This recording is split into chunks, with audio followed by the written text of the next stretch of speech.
about today is that Adam is completely and entirely on decaf. And that is one of the truly amazing things about today. I'm going to talk about trust, control, environment, and action. Guns N' Roses, an exotic, shiny black Christmas gift, and the Child's Internet Protection Act have led me to the point in my career where words are not enough anymore. Those three items form connections that could be turned into tools to empower your students. Well, at least in my mind they do. And today I'd like to share with you and explain how. This presentation will deal with three fundamental questions. The first is, why must you trust your students? The second is, why should you turn control over in your classroom? And how will this lead to increased creativity?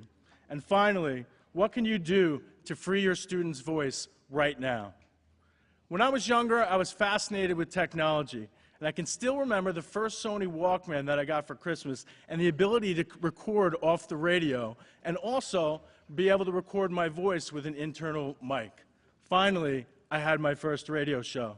Even at 12 years old, however, I knew that my radio show was going to be trapped in my four-bedroom walls, and it wasn't going to get any further than the house that I grew up in. However, today, we live in a world where all students have the ability to become real-time multimedia directors and producers and people of influence with tools like YouTube, with tools like Google Hangouts, and of course, Twitter. They're able to reach the world. In the state of the world now, we have these tools. However, they are often restricted by school filters to trying to protect students from the world. Creativity and passion gets put off or halted completely by policies that are predicated on the politics of fear rather than on the very real potential of your students. The reason for this is that you have been born into a world where trust can be hard to come by. Depending on your age, depending on when you were born and what president was there, one was pure and sugar sweet, another was holy and filled with fidelity, while another still has never made a mistake. Let's face it, in the world today, it is difficult to trust. And that is why you must be heroic in your efforts to create trust in the classroom. Students have been born with defenses built in, and I challenge you to break down the walls with all you've got. Because if you succeed, you will establish a place of trust and the only environment where creativity can take place. In order to do so, you must fire the first shot of change and create discord with the status quo. First, you must offer students a real chance for collaboration in your educational objectives, from giving input into their learning pathways, control over their modes of expression, and deliberative self-analysis as to their own growth. Why not establish a foundation of trust by bringing your students into the circle of deliberation? Why not bring your students into the circle of trust? Well, maybe a little bit more friendly than the one we have here, but you get the idea. In order for students to truly accept your sincerity and lay down their defenses, unlike Jack Fokker here, you must surrender in your classroom and in your life. You must surrender all that makes you feel comfortable, all that makes you feel certain. You must let go and invite students to have a hand in creating the state of education now. You may be surprised at what transpires. Your students will embrace the empowerment and rise to the challenge, and so will you. Learning is not about where one ranks. Learning is not about a score or a number or a letter grade. Learning and education are about growth. It is about fostering a thirst for something more. A thirst that asks us, how does that work? Why did that happen? What can I do to make that better? These questions come from the belly of where passion is born.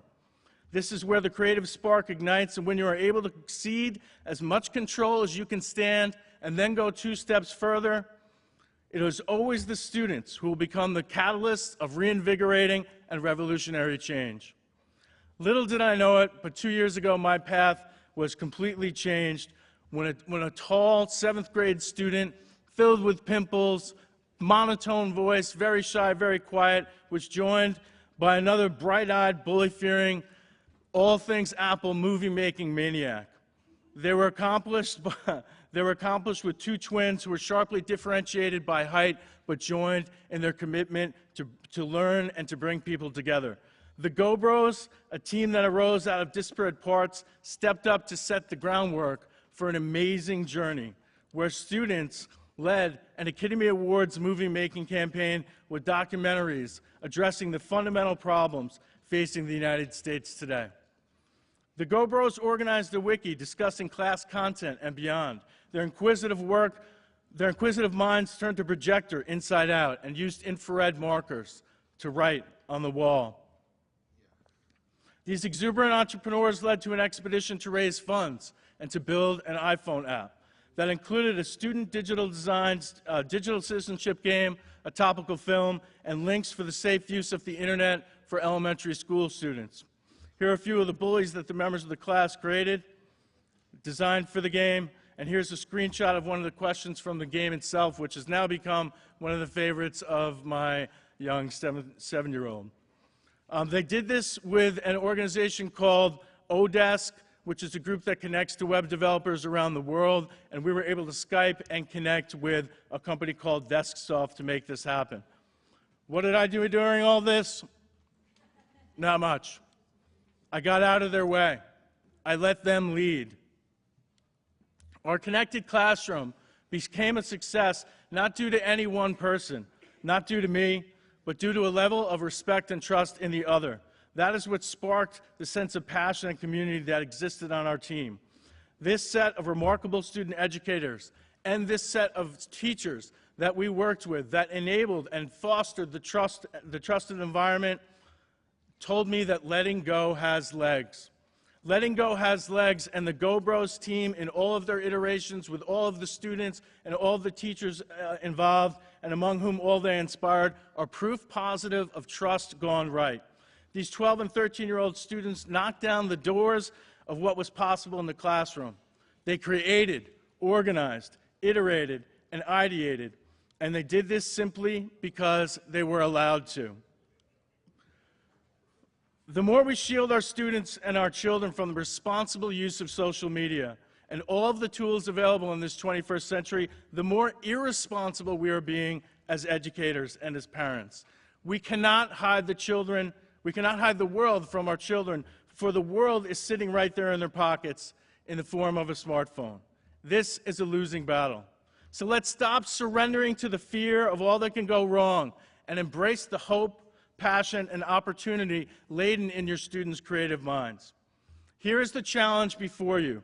Embrace a catalytic paradigm shift of power in our schools today. Move from relying on me to design to trusting in the power of we to provide. If you act boldly enough, you will not regret your decision, and neither will your students. Now, I would like to attempt to earn your trust. Words in a speech cannot accomplish this, I know. So I've set up an action campaign with a deed to follow my words. This campaign germinated from a blog post by Shelley Terrell, the innovative educator, and Tom Whitby, who spoke earlier, called The World's Simplest Online Safety Policy. I like the idea so much that I decided to put this idea into action. I hope you can contribute by taking a stand and demanding that your school district open up their internet filtering policy. I ask you to go beyond words, beyond tweets, and to go straight to action. Flood your schools with a tangible demonstration of your students' capacity to change the world by being a player in it. Please visit freeourstudentvoice.com and send a postcard to your Board of Ed demanding an internet policy that encourages the growth of responsible digital citizens with the least possible restrictions under the law. I hope you will act to create the state of education now that you believe in. Thank you very much.